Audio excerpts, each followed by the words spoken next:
Good morning to you, fans, family members, listeners, friends, at home and abroad, those in the diaspora, those who are in Guyana itself.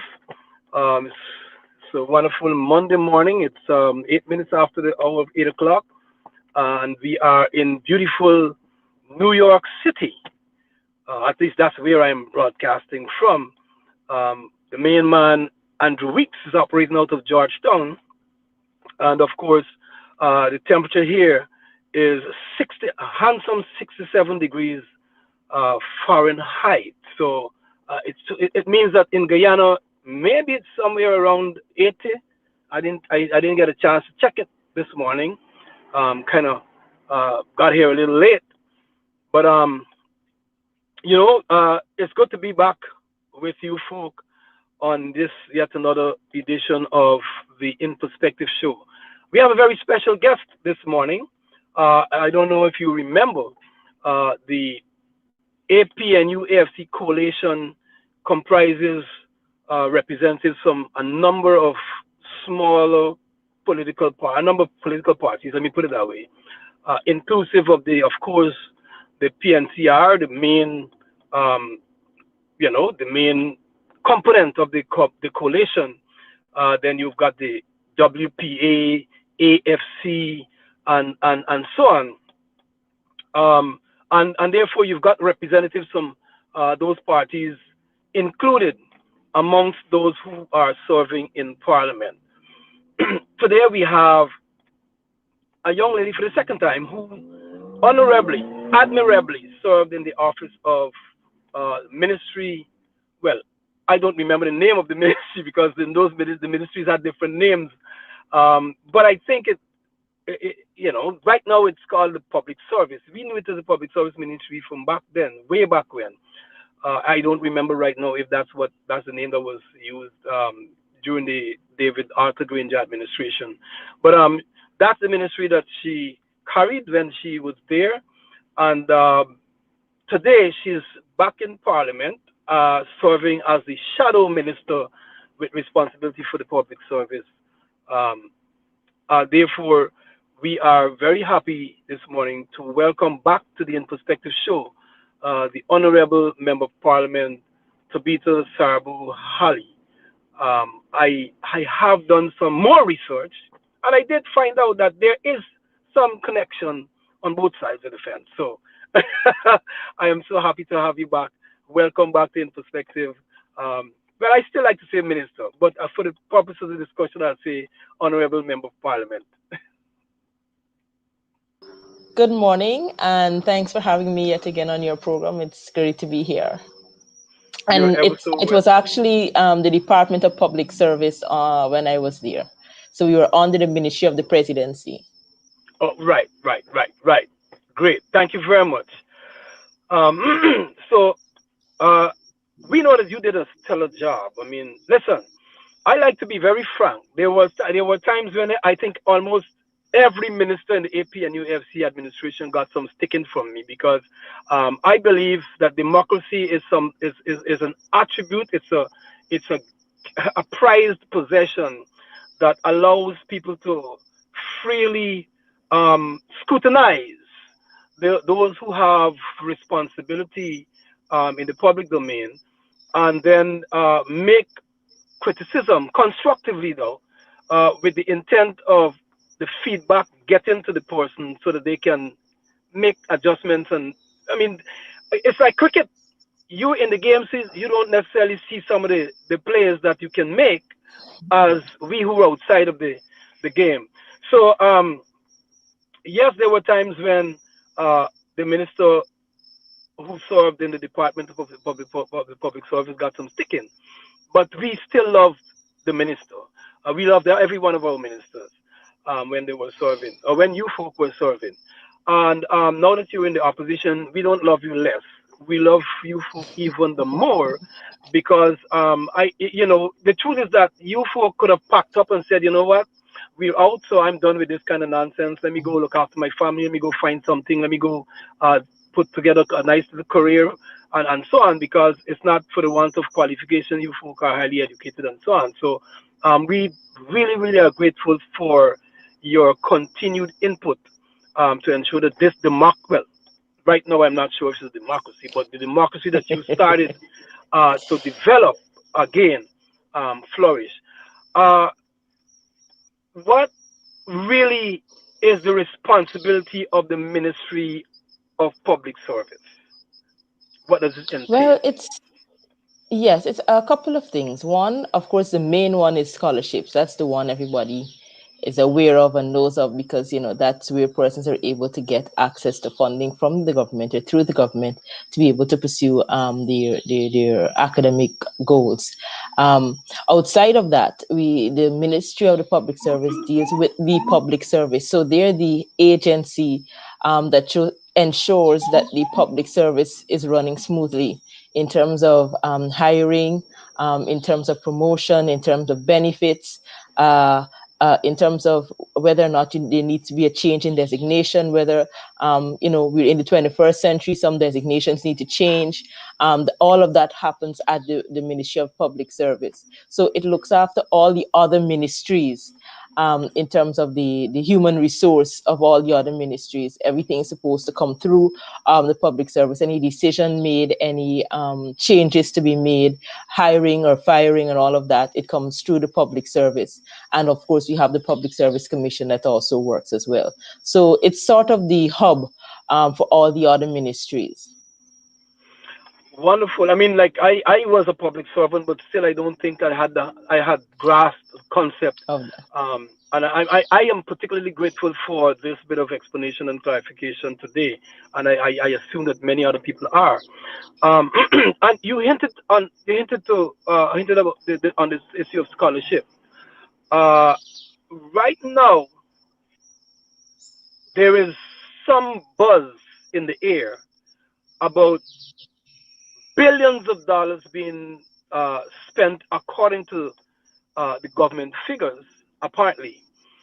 But there is no hardcore evidence of actual scholarships being granted to people, and if there are, There's not any evidence of the process that ought to be followed being followed. Additionally, the amount of funds that are being made available to people, apparently fictitiously, uh, uh, it's mind-boggling. And I'm raising this because specifically, I keep going back to this thing. When the PPP administration went into office, they made a big hullabaloo, as we say in Guyana, about people's monies that they were receiving as remuneration, about monies that they claimed that was spent by persons in authority that could not have been accounted for, or monies that they felt were way in excess of what expenditure was budgeted for, etc., etc. So to me, it's kind of disturbing that you came into office and made a whole fuss over nothing, because to date no evidence has been produced to show any misdeed or misgiving on the part of any one of you who served. But now there are issues, and I understand that you had cause to make a public statement. Give us some insight into that, if you will, please. Okay, but first I wanted to clarify something. The Ministry of Public Service has its normal scholarship program, which is people apply or to go to University of Guyana, to probably if they see a particular program overseas that they think would benefit them, they would apply and ask for funding for that program. But that is separate and apart from this goal initiative that they have going. So Mm, that there is a stream with that program is still running, and then there's the goal initiative, which is this 20,000 scholarships that they said has been delivered and all of those things in the last 9 months, which is just false. And so the two things that are happening at the same time, and persons could get mixed up as to what is what. So okay. if you go on the scholarship website, you would see from time to time they're saying that there is an opportunity for scholarship in a particular country. Please apply. It might be US, it might be UK, it might be Australia. And so that is separate and apart from the goal initiative that they have going on. So those two things are happening at the same time. Um, But the issues that I raised in the press statement that I sent out were very pertinent, because I believe that the whole goal initiative was not thought out properly. I don't think it was thought out properly. They trying to meet some political or what they call manifesto promise, and so in a haste to do that, and with not being sure about when we'll have another elections, they're pumping out something to keep themselves in the news. But every half of what they're saying is not true. The other half, you're really not sure how exactly they're implementing this thing to ensure you have value for dollar. And so those are why some of the questions that I raised. I saw Mr. Vincent Alexander also raise some of those questions, and he was getting some response, but the responses, I believe, are inadequate. So we'll go through those particular questions as we go along in the program.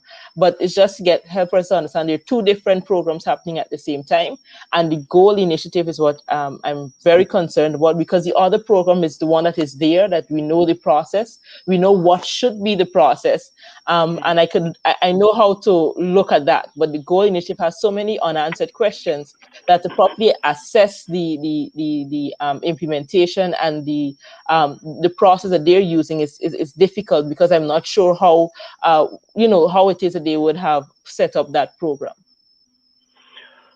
So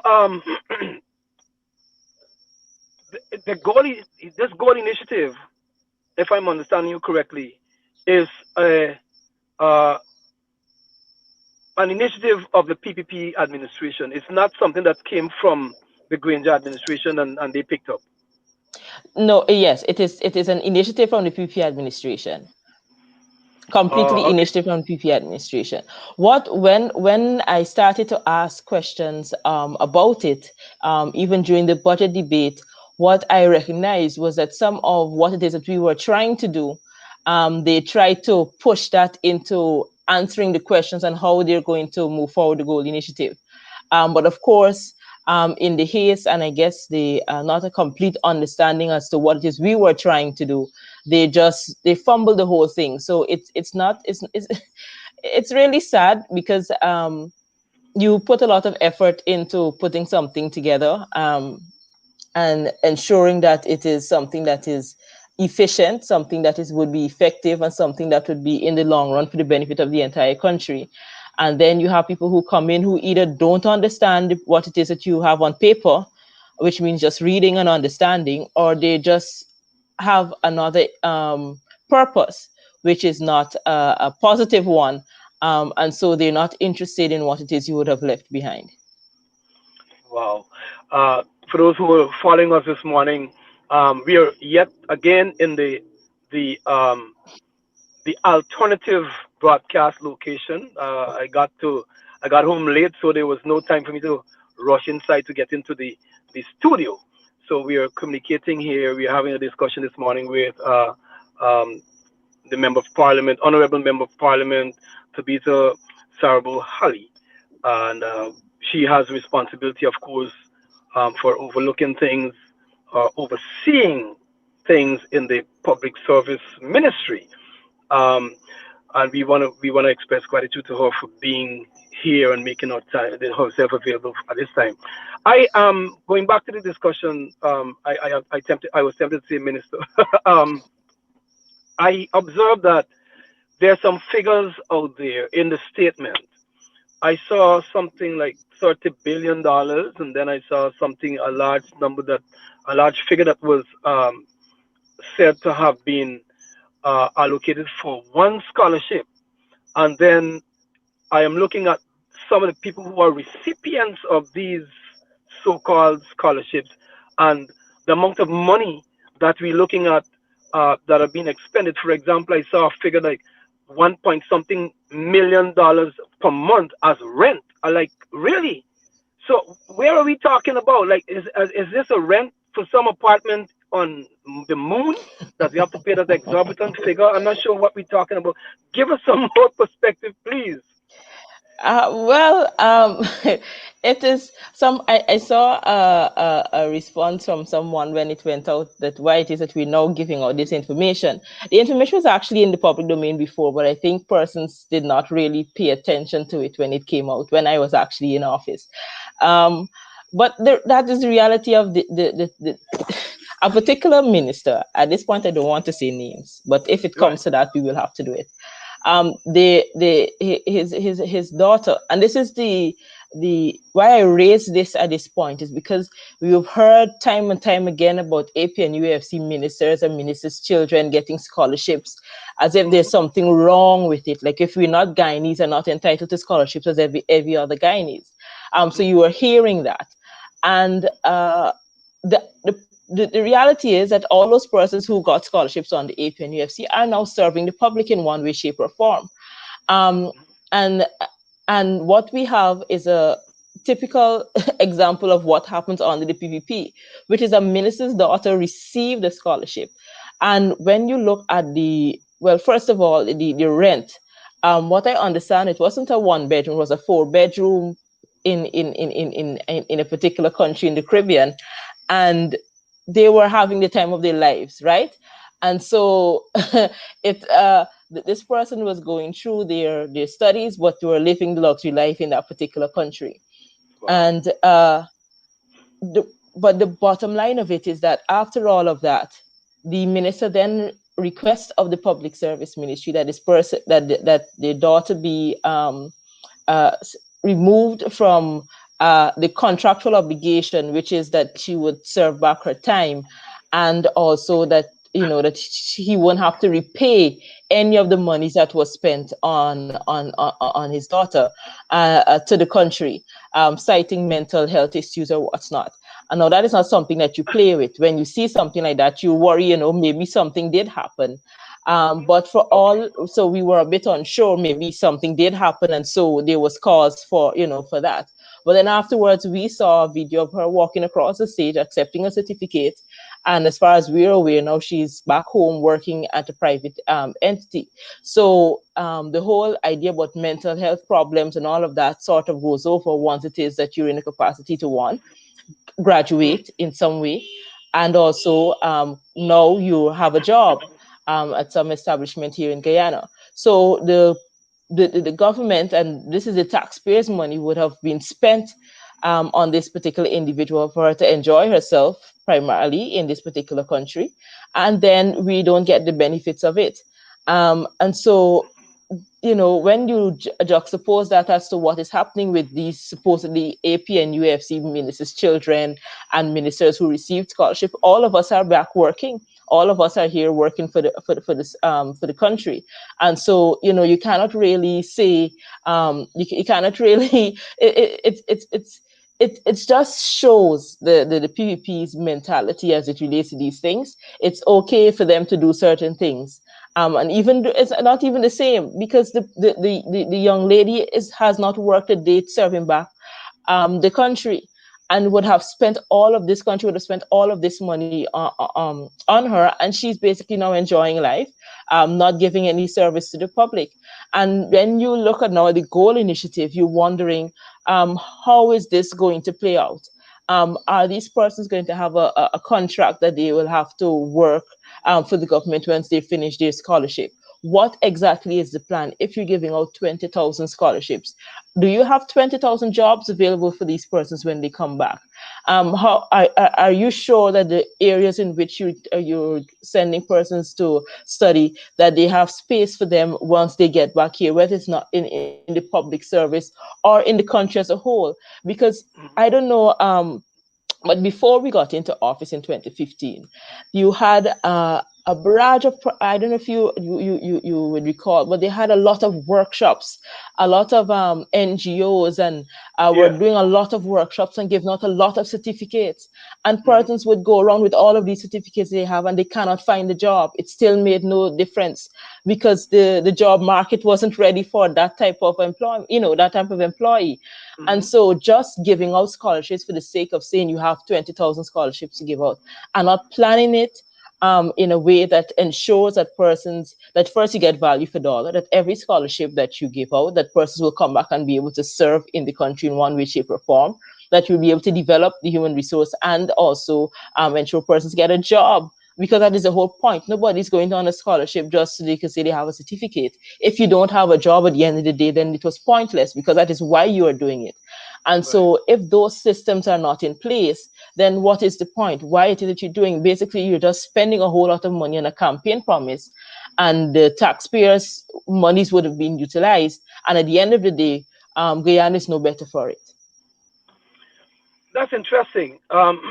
Because I'm trying to. While you were speaking, I was processing a number of things. For example, um, I don't know if it's classified as a scholarship, but in my mind, I'm thinking that it might be a scholarship. Let's say our nurses who are in the government's nursing institution, the training institution that is.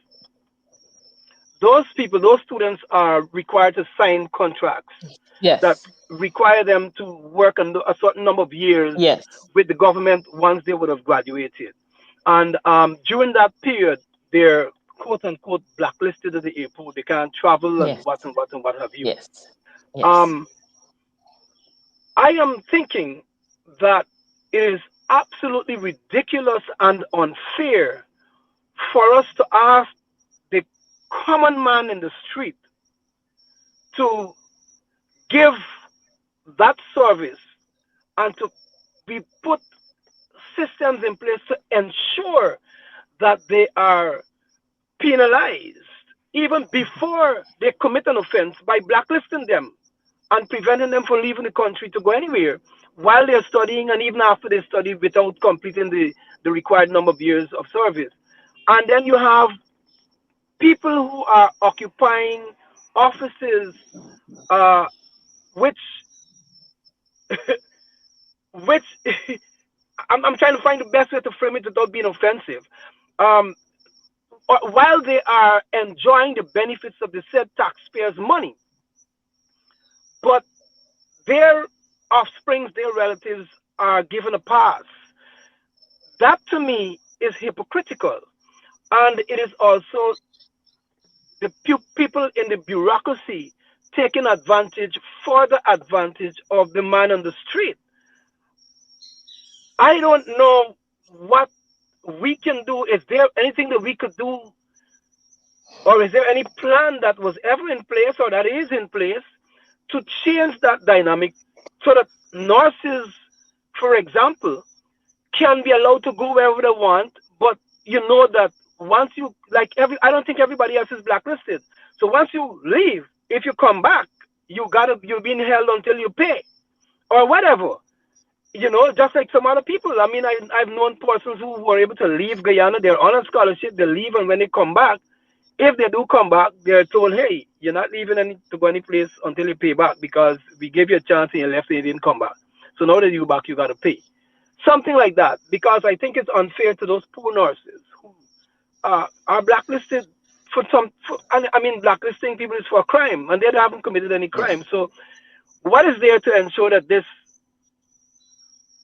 imbalance in privileges is gotten rid of? I mean, I don't know if I'm putting you in a very tight spot. No, no, no. No, I understand what you're saying. And what you brought up there is when you look at the goal initiative now, because based on the response that Vincent received when he asked questions, it was stated that they would not be signing a contract with the persons who are receiving these 20,000 scholarships. So say will not be signing a contract that um, uh, would require them to serve back the government. And so you have two different programs running. One where you have to sign a contract to pay back the government in some way, shape, or form. And then there's another program where you don't have to, right? And these are happening at the same time. And so these are both scholarship programs, both from the government of Guyana. And the difference is one is a PPP promise and one is the established program. And so persons who end up under the established program have to sign a contract that requires them to serve back in the government, or pay back the monies, and the other one would be scotch free if it is you happen to get a scholarship under that program, which is an imbalance that should not exist. But I don't think that the people understand those things. They don't really sit down and actually analyze, or maybe they do. Maybe I'm wrong. Maybe they do recognize that, and so not to have to fall under the rigid establishment that exists, they create an environment that allows persons that they may know to go through this particular program and not have to pay back the government anything, which is another way of basically stealing from the country. So it is you we when you talk about the nurses, I'll give you a background to that. I'm not excusing it, but I'm just trying to understand what transpired, what I believe transpired there. But it's not just the nurses. Um, we in Guyana, there's something that we have to constantly fight, which is that uh, we are supporting nurses, supporting teachers through basically training them off of the government coffers. We're training them, and then 5 years later they go, we have more nurses outside of the country than in. So we keep training for deployment. We keep training for the world. And um and so I think a decision was made that, you know what, if it is that we're training you, you have to spend some time giving us back some amount of service before you leave, because we constantly have to put money into training. And then when you look at it, most of our best nurses and our best doctors are outside of Guyana, not in. And so our healthcare system does not get to develop because of this. Of course, the reason, of course, is they're not being paid well, and remuneration is bad, the benefits are bad, and so they look elsewhere, which is understandable. But it's balancing that has happened, and so there has been a stricter thing on persons in the healthcare system to try and get them to stay for as long as possible, so that they can get back some of what it is that was put in, the government or the people of Guyana would have put in by training them. Yes, it's not really, when it is that you look at what happened, especially in that case with the PP minister's daughter, then you can't have it so unbalanced. If it is that you're getting a scholarship, the decent thing to do is to serve back the time. If it is you don't want to, then pay the monies back that was spent on you. But to cite mental health issues to get out of it, and then you're working quite nicely in an office somewhere, I think it's a full disregard of Guyanese, of the public servants, as I said, that pay the largest percentage of taxes, had to spend all of that money on you, and you basically say, well, you know what, I don't have to serve the country. I can go and do what I want to do. And outside of that, the reality is that Guyana is growing, and the majority of persons need education to move up, right? And what the AP and UFC recognized was that, okay, we had a number of instances of persons coming back and say, well, you know what? Um, I got this particular degree or this PhD or this master's. Right now in the public service, there is no actual need for me. But I am serving in a different capacity in Guyana. Can I be allowed to serve back my time, not necessarily in the public service as a public servant, but serving the country as a whole? And so uh, we were having those discussions with some individuals. So when we decided that we needed to have a human resource needs assessment survey, is to recognizing that, and recognizing that we need um, to, to train persons, not just for the public service, but for the Guyana labor force. Given all of the companies that are most likely going to come in, given what is going to happen with our economy and oil and all of the downstream and upstream jobs that will most likely be available. And so the Human Resources Assessment Survey now was going to sort of map out what are likely jobs, future jobs, current jobs, medium and long term, short term. And then the scholarships would be in such a way that it catered for that. So you're going to be very strategic as to who gets a scholarship, what scholarship you're getting, what you're going to study, because we know that there's a need for this, or there will be a need for this in 4 or 5 years or in 10 years. And so you line up persons in that particular manner. So it is adding value for dollar. What happened after 2020? You heard the current minister making some statements, but not in that particular manner, which suggests that just, I think, pulling and grabbing from all different places and end up with an initiative that is far removed from desirable at this particular point. That indeed speaks volumes. I heard most of what was said, but I suddenly lost my ability to hear hear everything. I don't know what's going on with the system. But Mr. Weeks, if you just give me 1 minute to jump off and jump right on back, so that because I don't want to miss anything, I want to ask questions that are relevant, and I don't want to have the honorable members repeating. So just give me 1 minute so that I can jump off and jump right on back.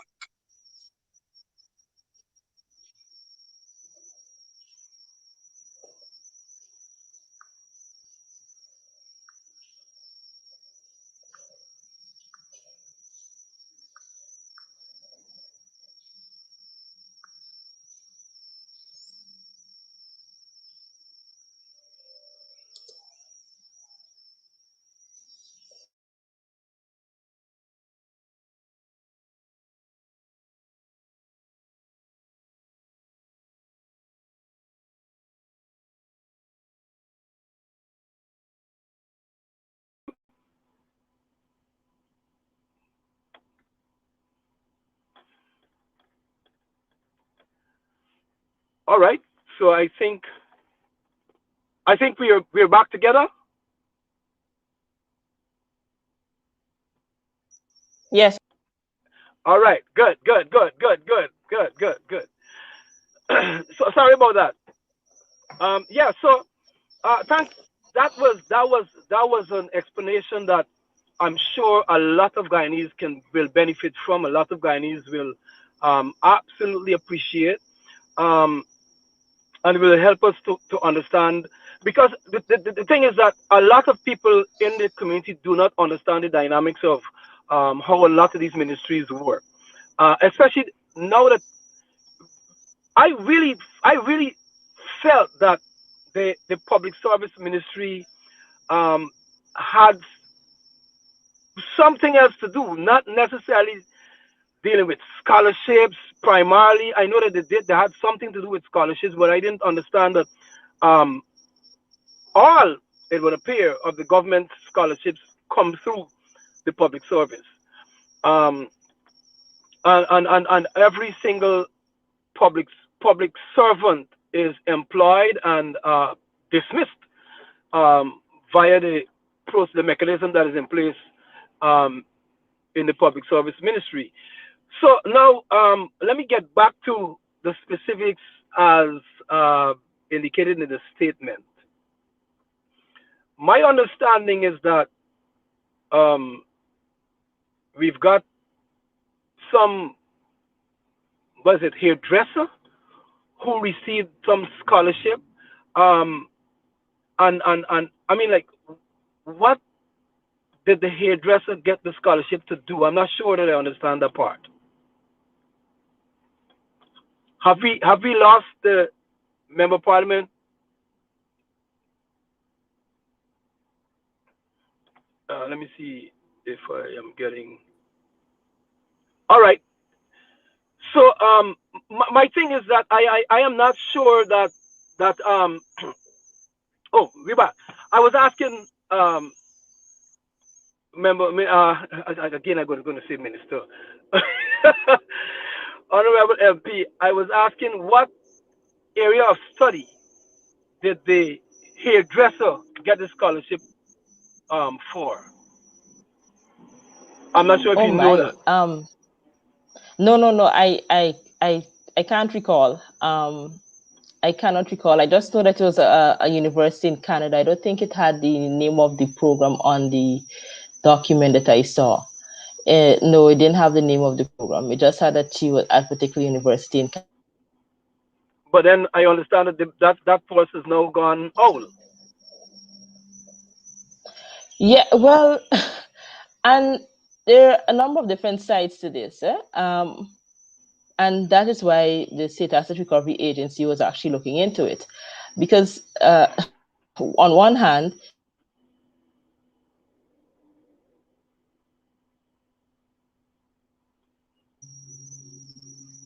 can you hear me?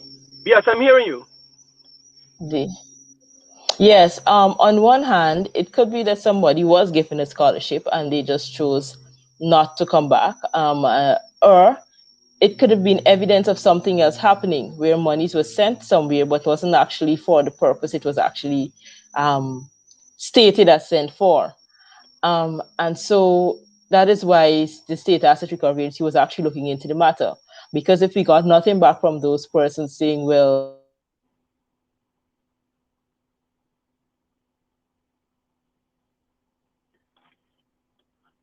Yeah, the internet is making havoc.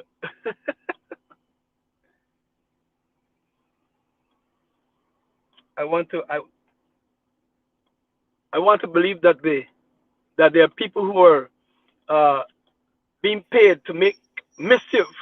I want to believe that people are being paid to make mischief whenever this show is on and we have important issues like this being discussed. These people are being paid to make some mischief. yeah, because I'm not sure my internet said it's fine, but then all of a sudden, every time it keeps cutting off. Um, yeah, so as I was saying that so it could be one of two things. It's either that the person just decided, okay, they have a scholarship now, they don't have to report or come forward with any evidence of what they did, or they just chose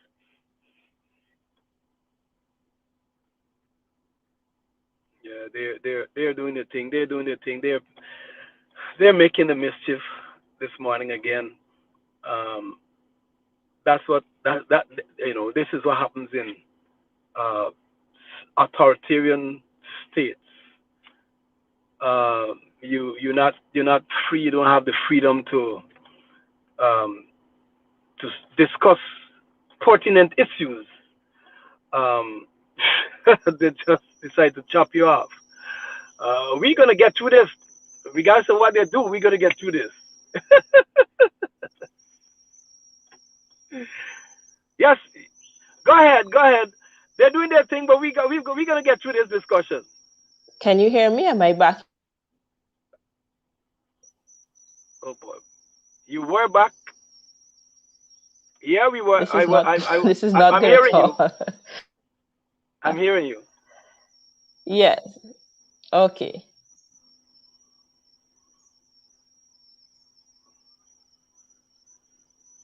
All right. Yeah, so we weren't able to complete that investigation for a number of reasons. Oops, they're cutting her off now. Yay. But listen, I mean, like that's the nature of the beast, you know. Yeah, once you start to make public the information, that's to tell that the show is effective. The show is effective because it's making uh, making information known to the public or available to the public. So they're vexed, they're angry, they're trying to block us from sending information out. But it's gonna get out there. We gotta get it out. We back, we back, we back. I'm so sorry that you're going through this, but you know. That's okay. That's okay. That's part of the thing. Huh? Hmm. Um, I wanted to highlight before we go, which is one of the important things is that you see these banners around the place, $20,000, 20,000 scholarships, and it has this tick delivered, which is false advertising to the highest extent. Like, why would you put something out there when it is that you are now actually going through the process of even receiving applications for a program or initiative? And so I think it's the mindset of the PPP, that they really can't just be honest. They really can't just be truthful about what they're doing. So there has to be always a spin. It's always about the propaganda. It's always about putting a certain line out there that is not necessarily true, but it allows you to get favor somewhere or the other with the population. And so they don't the first thought, or the first way of reporting to the public or speaking to the public is never on just being honest and truthful with the Guyanese population. And it's right there in front of your eyes. How could you put 20,000 scholarships for delivered next week, and you haven't been granted one scholarship, you haven't granted one scholarship on the initiative as yet? Like, why would you do something like that? And the reality is that this is not something that is happening in the Guyanese community. This is not something that is happening Yeah, that's kind of strange. I mean, these people, um, I don't know. It's so disingenuous of people to be fooling people, to take people for granted, see people as just being gullible enough that you can just throw anything at them and have them gobble it up. I'm not sure that I understand the logic behind it, because obviously you've got an opposition, and the opposition will make that information known to the public. So my thing is that it is better for you to be lean, clean, and you could be mean, but fact of the matter is people expect you to be truthful. People, you're expected to be truthful. And like I raised earlier, it is disgusting, it is discomforting, and everything of that nature, to know that this is what they're doing. They haven't done anything, they haven't done any work, they haven't made anything available to people, but yet they're telling people that they have done these things. I am not sure what is the objective. I'm not sure what is driving it. I am being tempted to say that maybe it's a case where they recognize that they're following, their support base is not as um, smart, is not as intelligent, is not as intellectual as they ought to be, and therefore they can just tell them anything and they'll believe it. But let's get back to the discussion. Yes, I think it's I think it's more than that. I don't think I think it's even if you look at how, so not even social media, but how when it is that you're doing propaganda, or you're trying to sell yourself, so to speak, Hmm. that you put out information, and if it sticks, it sticks. If it doesn't, then you try something else. So it's just that in the mindset of people, when they just look at it, they would see delivered, and that is what is left in their heads, right? And so unless you're actively engaged and looking and following the process, you will not think to question whether or not it's actually being delivered. You will just see a billboard that says delivered, and in the back of your mind, they deliver 20,000 scholarships, right? And so that is what they work on. That is how they play on people's minds. Hmm. And so, unless you're a student that is actually going through the process of filling out the application form, waiting to be called back, get told no or yes once it is, you would have handed in your application form, out, unless you're in that category of people, basically you would say, well, apparently the PPP gave us 20,000 scholarships. Good for them. And you move on with your life. And so that is the kind of thing that they play on, and they do it well, and they do it often. And they have us on the other side, like here, having to explain a whole human resource needs assessment survey. How do you put that on a billboard that says that is easy and biteable, that persons will go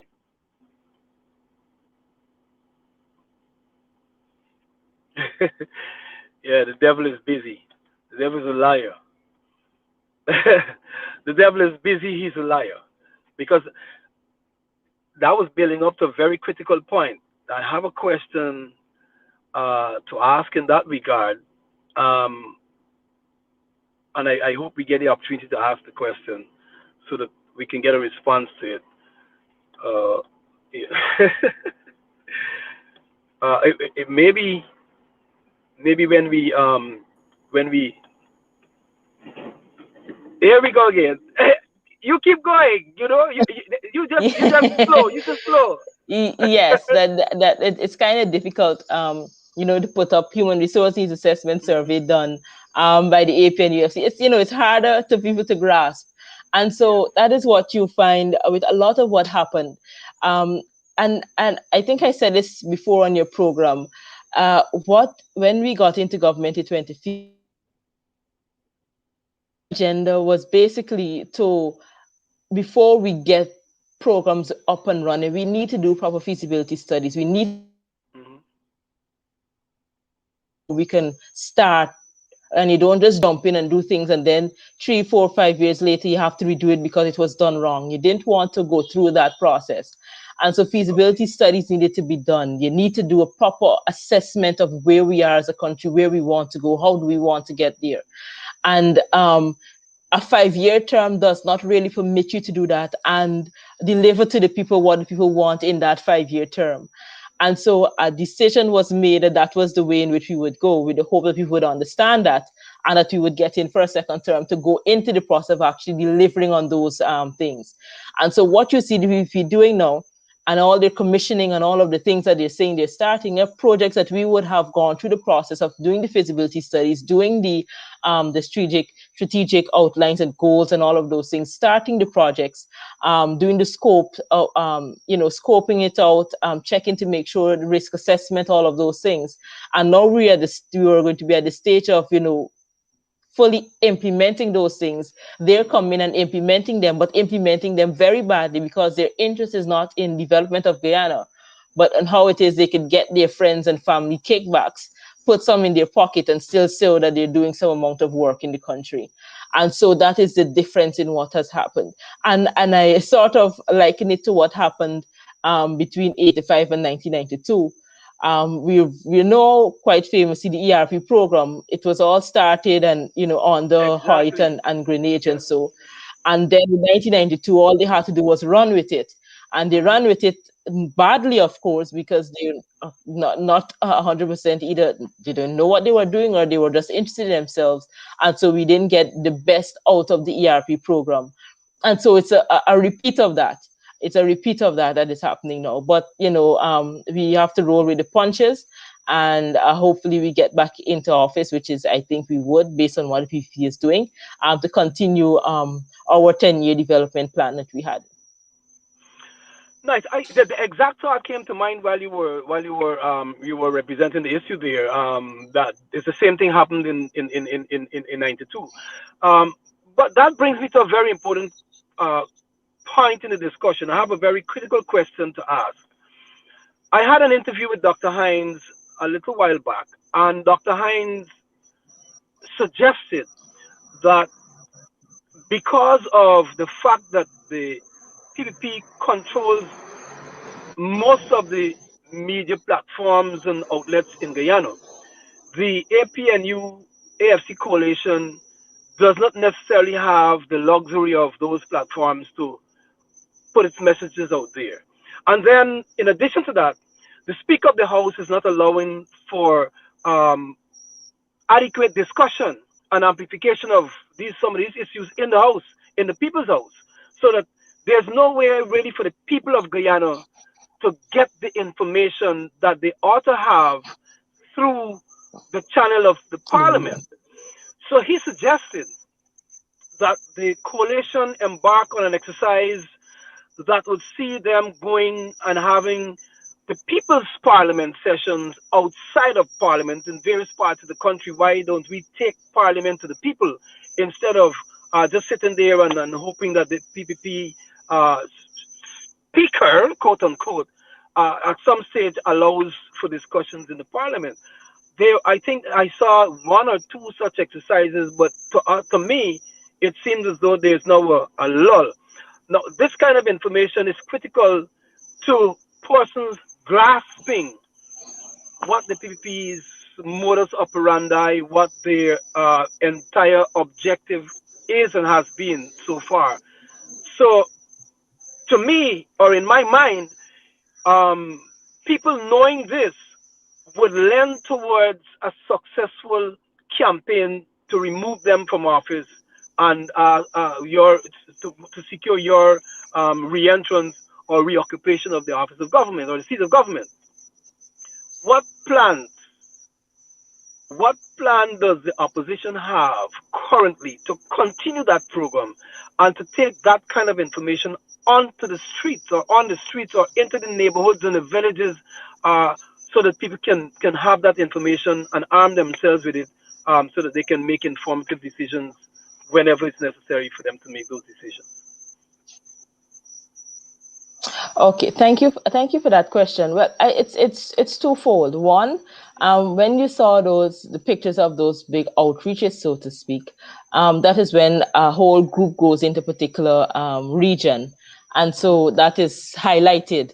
And so we went into region 10, we were in region 5, and then I think it was last week we were in region 2. That will continue, but outside of that each MP has a particular location that they're responsible for. And so every week, each MP is supposed to be in the community, reaching with persons, having those discussions with persons, so persons are okay with what is happening.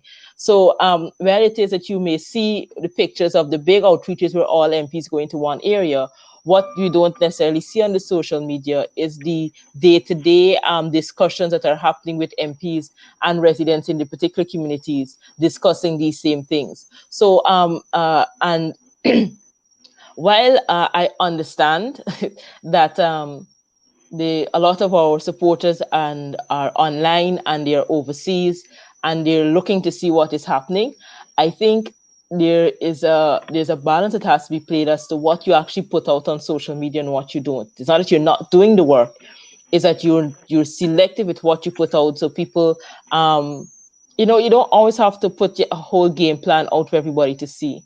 So the things that we're doing that are not online doesn't mean that we're not doing anything. It's just that we don't just publicize everything. I give you example 2015 to 2020. You saw Jack D on the television ranting for hour, 2 hours, whatever the case is. But we did not see all of the groundwork that they were doing, whatever mischief that they were intended to make in 2020. They didn't publicize that. Not saying that we're going to make mischief, but what I'm saying is that there's certain things you don't always put out on social media, but that does not mean that things are not happening on the ground, because they are.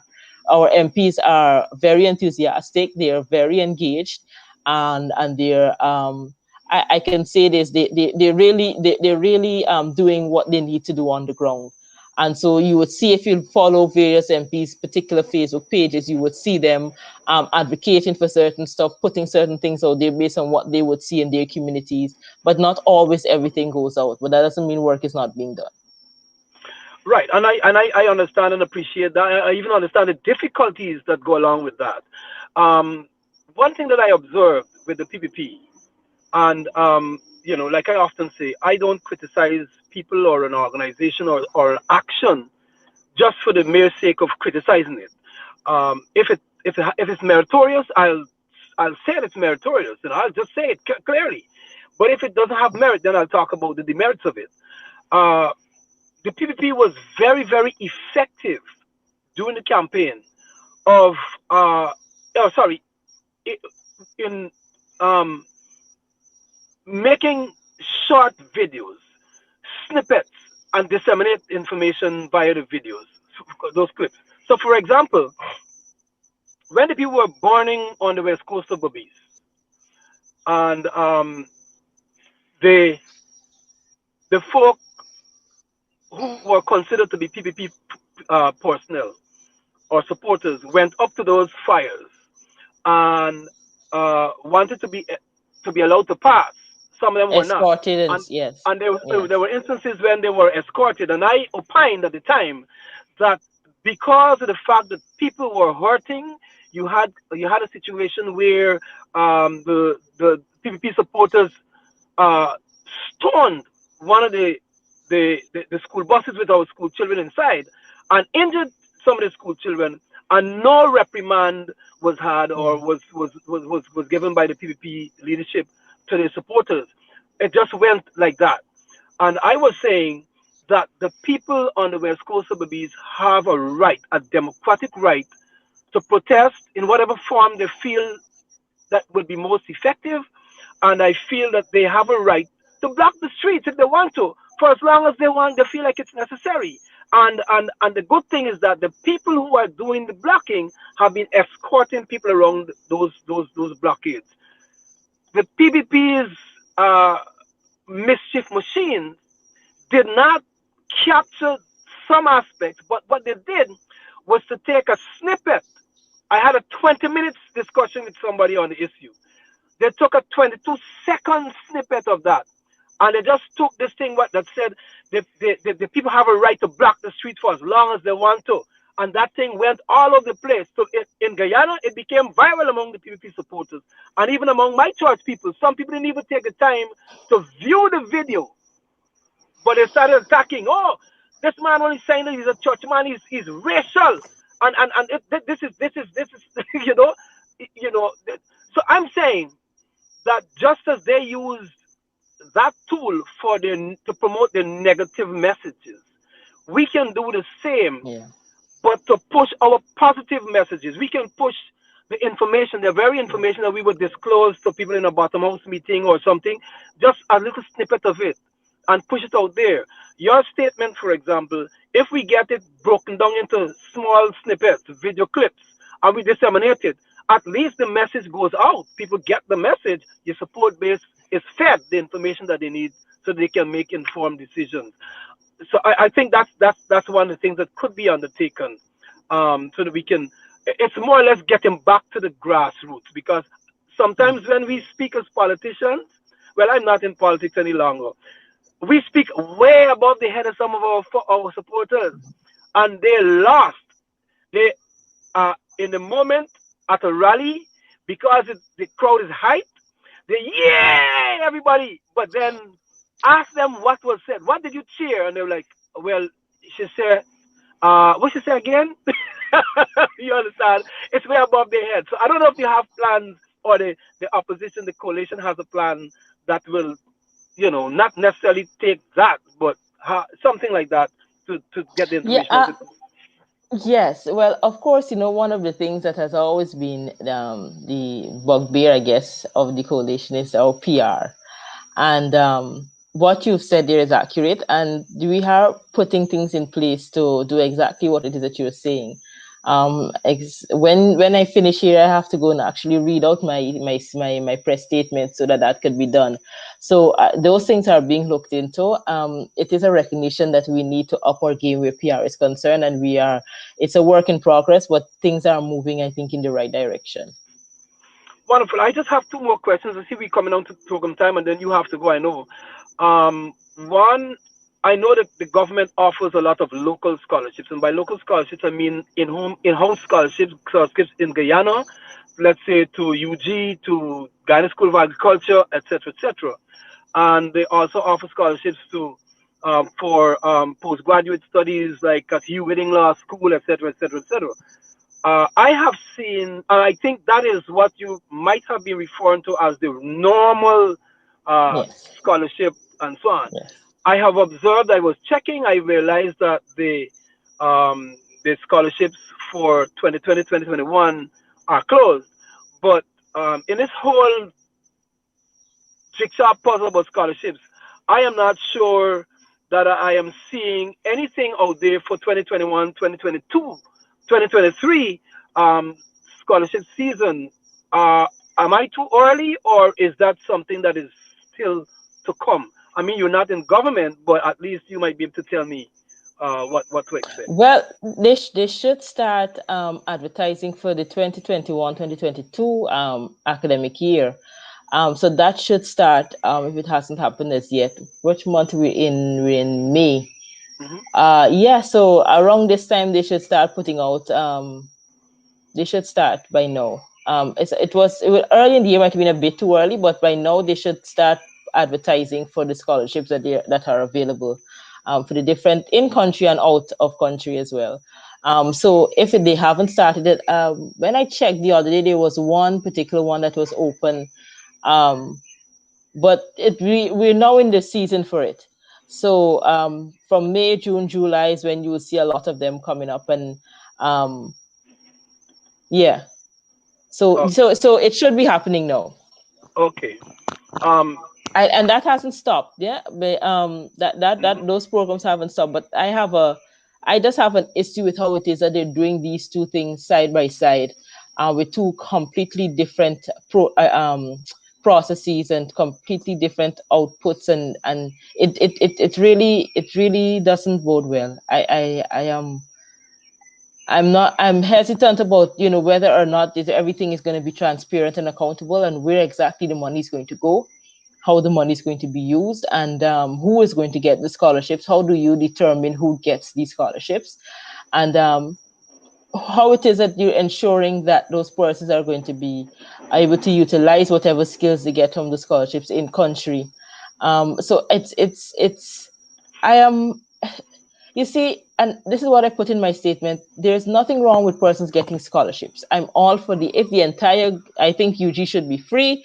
I think everybody should be able to go and up their game, up their academic qualifications. That's a no-brainer. Everybody should be able to do that. But when it is that you are looking at taxpayers' monies and how you're spending it with everything Yeah. else, you don't want a bad road. You don't want to hear they spend $500 million on the road and it's half a road at the end of the day, and after 2 months it's broken down. Same thing with scholarships. You don't want to hear you spending $1 billion on scholarships and then at the end of the day, Guyana is no better for it. And based on what happened before 2015, there's a lot of space for monies to just be used and misused and suggest that it was a particular scholarship that somebody got. And 20,000, do we know how much money can be taken from a 20,000 scholarships that could be siphoned off into somebody's pocket to siphoned off to some other agenda outside of just giving a scholarship? It's There's a lot of space for things to Mm. happen, and if we don't hold them up very accountable on this particular initiative, we would see that it would be misused. I'm quite certain, based on their track record, that a lot of it will be misused. As an extension to that question, we have quite a number of students overseas currently. Um, well, I guess most of them would have been offered scholarships during the Granger administration or during your tenure. Some of them are crying, they're crying for help. They feel uncomfortable. They're feeling as though they're being mistreated. There are some people who are saying that the stipends that are supposed to be made available to them are not being made available to them. Some of them have issues that they feel that they should have representation at the governmental level so that they can be made comfortable. They're not comfortable with the COVID-19 arrangement. All of these things, and they have said that they have tried reaching out to the relevant authorities in Guyana, but they're not getting the type of response, if any, from those agencies. How accessible are these representatives of these students in the various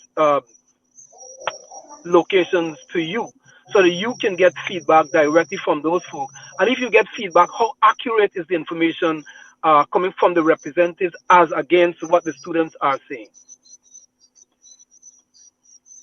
Well, that is something that I am not aware of. Once I left office, there are a number of students who contacted me directly, and so we were able to deal with those issues on an individual basis. But I have not gotten a lot of complaints or anything from any students. Not saying that they don't have complaints, but they have not reached out to me. Even though I'm shadow minister of public service, it does not allow me access into what is going on in the ministry or what is happening with the students.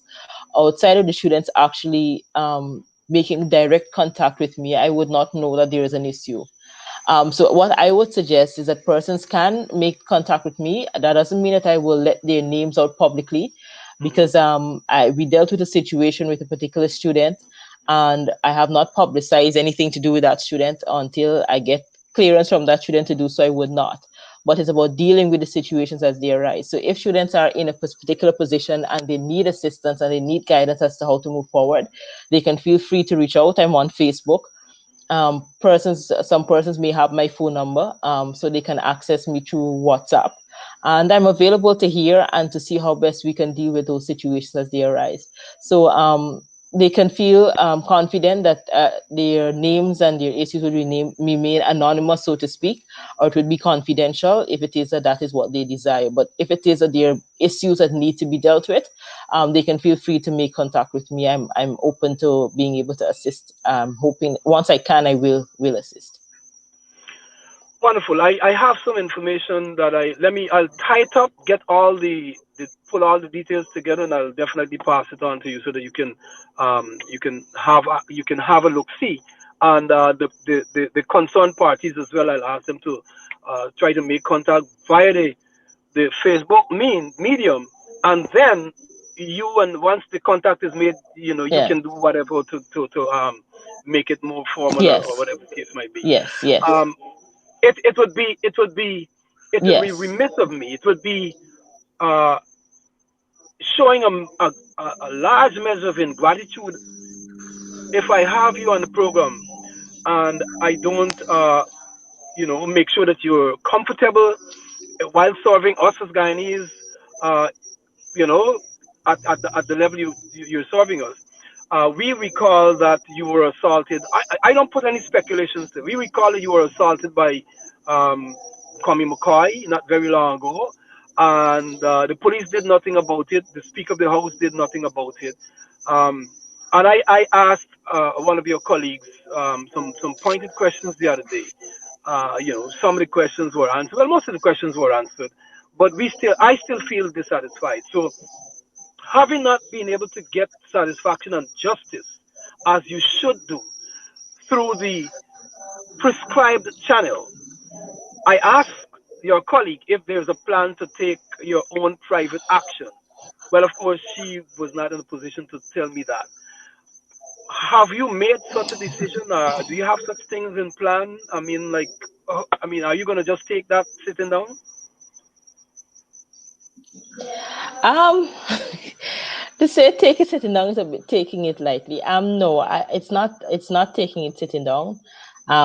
I am still in conversation with my lawyer as to when and how we move forward on it. It is we do plan on moving forward on it, but there are just certain things that we're just putting in place to make sure that when we do it, it is the right timing for it. So it's not a case that it's settled and it's now on the back burner and something that we're not pushing forward on. It's you know uh, t- there sometimes you become so, I guess, immune to a particular situation that once the PP is involved that things are likely you're likely not to get justice where certain situations are concerned, and but that does not mean that you stop pushing or you stop trying, Hmm. and and you put your best foot forward to get the justice that you think you deserve and you deserve. So while it may seem as if I have not yet acted on it, it's not a case that it has that we're not actively discussing and determining how best we should move forward on that matter. I'm happy. It's not. I don't. I'm a man. Um. Well, I am a man. I don't intend to um to make mischief or to you know prompt or instigate anything like people would suggest. But I am looking at the bigger picture. I am thinking that over the last 2 weeks, 3 weeks, the last month maybe, we've had several instances where females in Guyana were assaulted Yes. brutally and some even killed. And I'm thinking that if we have our national leaders be allowed to just assault our females willy Yeah. nilly and no action is taken, then we are actually feeding into this narrative that says it's okay for our males to beat up on our females, for our males to kill them. And we cannot, again, I raise this point of hypocrisy. We cannot penalize the small man for Yeah. assaulting a female, and those who are in high office are allowed to do so with impunity. It's hypocritical.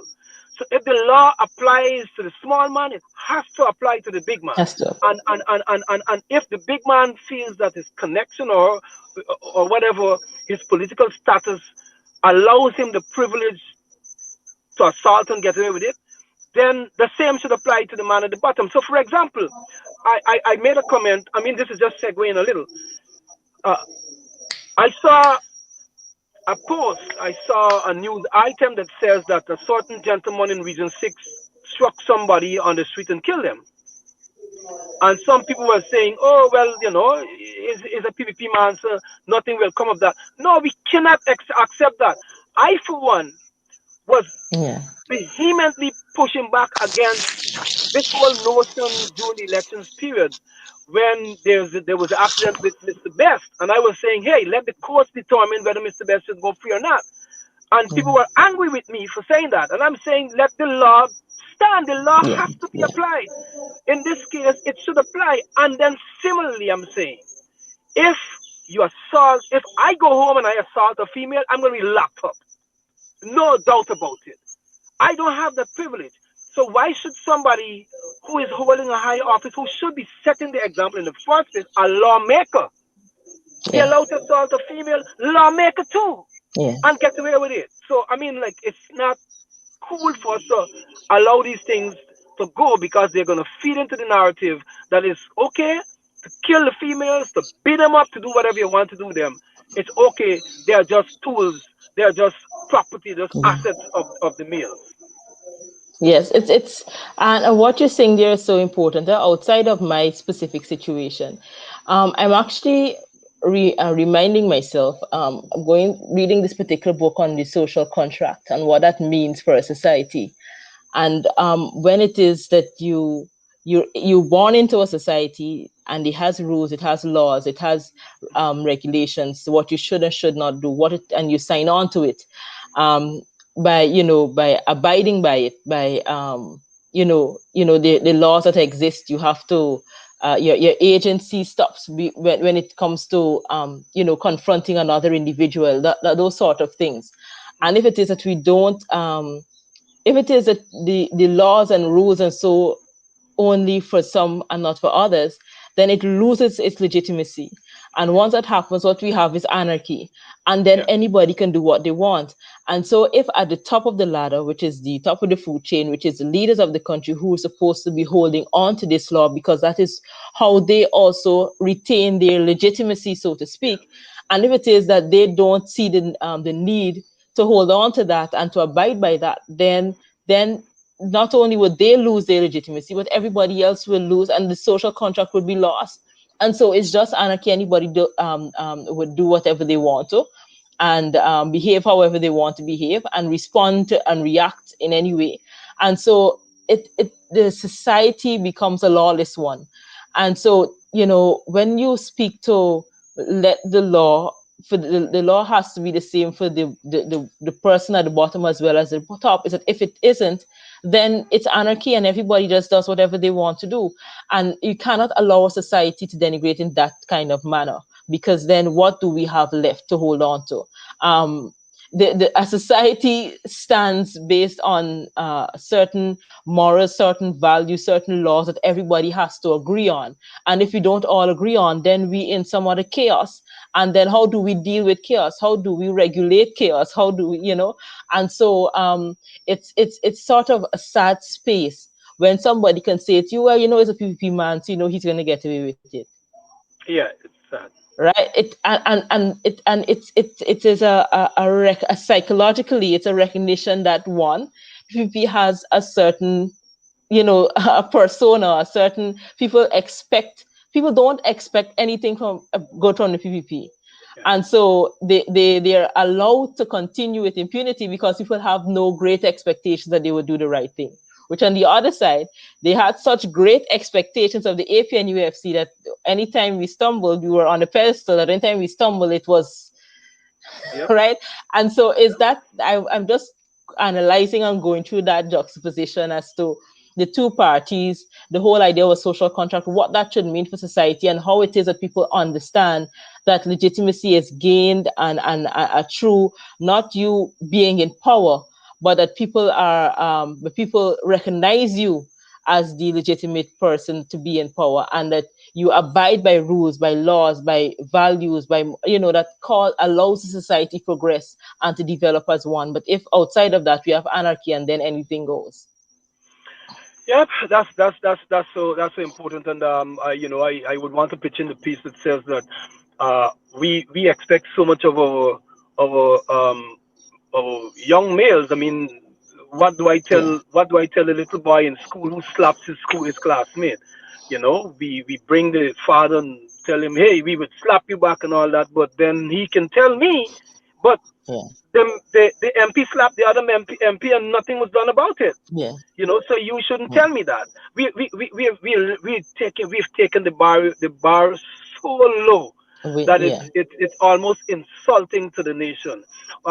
Before yes. you go, your parting comment, I would be happy if you can say a word to uh, our people in Guyana on the COVID-19 situation. Oh, What most would you tell them? definitely, most definitely. I there are a lot of things that are going around as to whether COVID is real, whether we need to wear masks, whether or not it's just something that somebody made up in some country, some far away that has us trying to, there are a lot of there's a lot of misinformation out there, and at the same time, there are a lot of persons that are dying, there are a lot of persons that are becoming infected, and are getting the virus, and now the strain is such that the young people are being affected here in Guyana and infected here in Guyana. And so I would like to urge our citizens, the citizens of Guyana, to please take COVID-19 seriously. Please take it seriously. Based on the review that I have seen, the cloth mask doesn't really help. You have to have someone of the the the surgical mask that would help if it is that you're going into public. So saying that you have on a cloth mask and then you're going to party with a cloth mask on, it doesn't really stop you from getting that virus. So if it is that you want to go out, please find ways to get one of those surgical masks on. Wear your surgical mask at all times once you're out. And also wash your hands. Follow the COVID guidelines. I know the PVP has its own they have their regulations and what's not, and they're saying that these things can open up to December. But we don't have to follow them. If it is that we recognize that they're not dealing with COVID appropriately, then we as a people will determine how it is we want to deal with it. And we have to do better than what it is that they're suggesting to us. Yes, the police are not enforcing it, but that does not mean it gives us the liberty to do what we want to do. We should recognize the importance of following the WHO guidelines, following the COVID regulations, and stop ganging up in groups and all of those things at this stage, because a lot more of us are going to will die if it is that we don't follow these guidelines. And so I would like to urge persons, and if it is that you feel there are a lot of persons are not sure about the vaccine. I went through that stage of not being sure about the vaccine, but I'm now coming around to recognizing there is a need to take the vaccine. You speculate a lot. I Right. can say this quite frankly. There's a lot of speculations, and if you're in the Black community, you know there's a history of people using medicine to do all sort of things to to Hmm. persons who are in the Black community, and so there is that that heightened sense of whether or not this is actually true and you should take the vaccine. But I've come to the realization that I need to take the vaccine, and that is what I'm in the process of doing. But we need to, even if you don't say you're not interested in the vaccine, take all precautions to keep yourself and your family safe. Use the right products. You have the ginger, you have the turmeric. Keep your immune system up as much as you can, and so that we could reduce the number of persons who are dying from this virus and get us back to zero. Because the PP doesn't really care, and so we have to look after ourselves. We have to do what is best for ourselves to ensure that our family survives this pandemic and that we go on to live productive lives.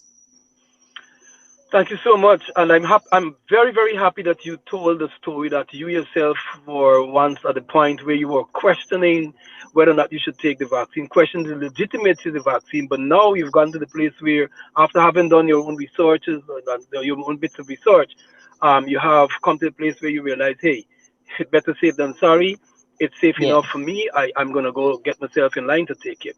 I hope that those who are listening and are at the same place can rationalize things the same way. Like I keep saying to them, don't take what we say. Go and read Facebook. Don't listen to somebody on Facebook talking trash. Read what the scientists have been saying. And once you read it and you're convinced that it is okay, go take it, because all of us need to be safe. It's selfish of you to decide not to take it and not to take observe the precautions, because you are being unkind to somebody else who's trying their darndest Yeah. to live Yeah. in accordance with Yeah. the regulations stipulated. Thank you so much, Minister. I mean, like, I don't care. Minister Sarabo-Halley. Listen, we love you guys, and we love the fact that we have young people who are vibrant and can represent us in Parliament. We love the fact that we have the older heads around to continue giving guidance and advice and Yes. so on. And we trust that God will continue to enlighten and endow you with the wisdom that is needed to push through this period and to help bring Guyana through this period, so that Guyanese at the end can be free, because we realize that the nation is oppressed.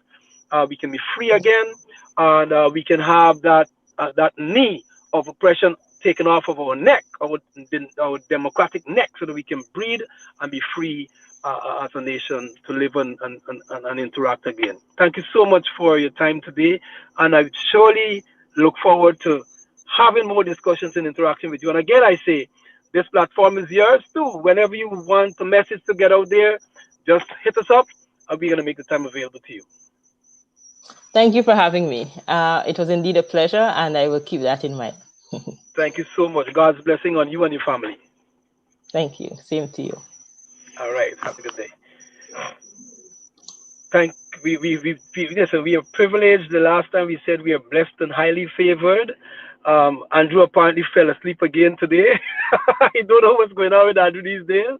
He's not phasing us out. So um, we are happy that we were able to be joined by the former minister of former minister within the department, the minister of presidency, with responsibility for um, public service, and we were happy for the discussion that we've had. I am enlightened. I'm tremendously enlightened, and I really hope and pray that something will be done indeed for these medical practitioners who are forced to be bound by this contract that says they can't leave the country while they're, serving back their time, or unless they serve the time and what have you, because to me, that's imprisoning somebody for a crime that they didn't commit.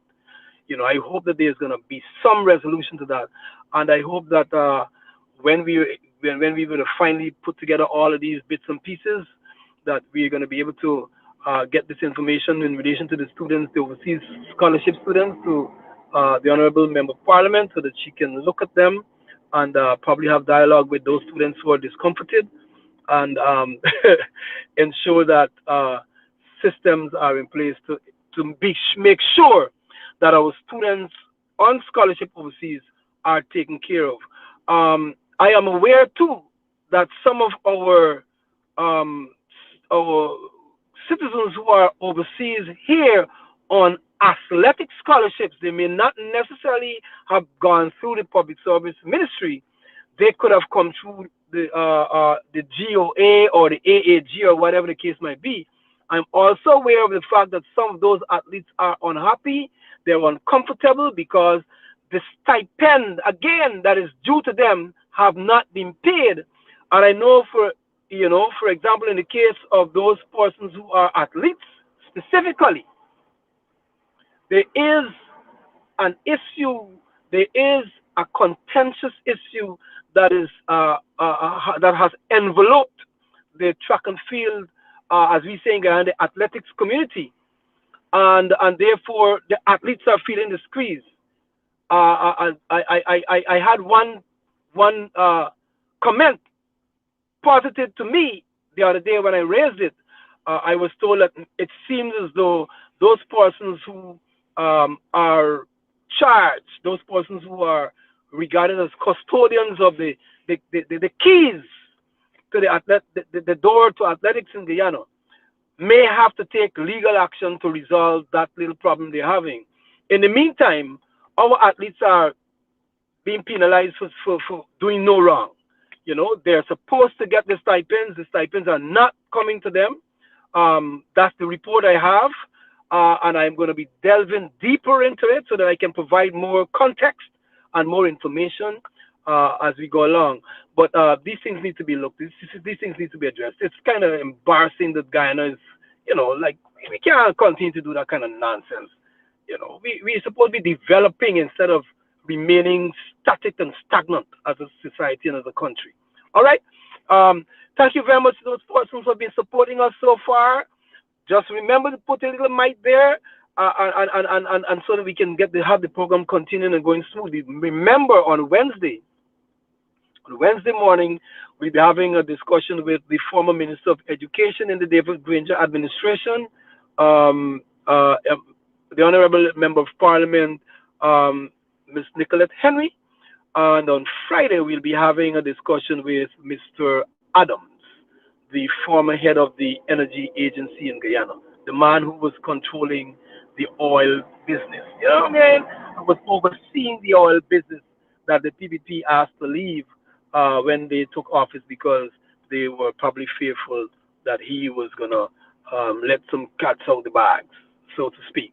So, in the meantime, we await the response. I still am awaiting the response of the Minister of Health in regard to my offer to him to appear on the program so we can have a discussion only specifically dealing with the COVID-19 crisis in Guyana in particular, and any other health matter or health issue that may be of significance at the time.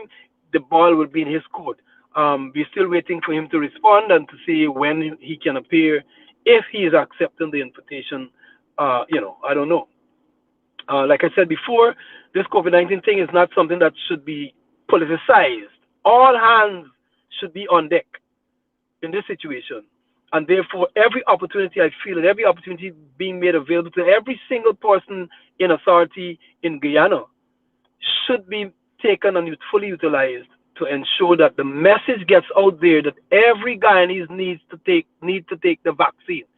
Every Guyanese need to take the vaccine and protect themselves from this virus and its very deadly effects. All right. Thank you very much for the time. It was very nice being with you here on the In Perspective show this morning. Thank you for joining us. We look forward to your company again on Wednesday. But in the meantime, between now and then, make sure you heed the advice of the Member of Parliament as was given just now. And we'll see each other on Wednesday morning. I'm out for now. Have a good day.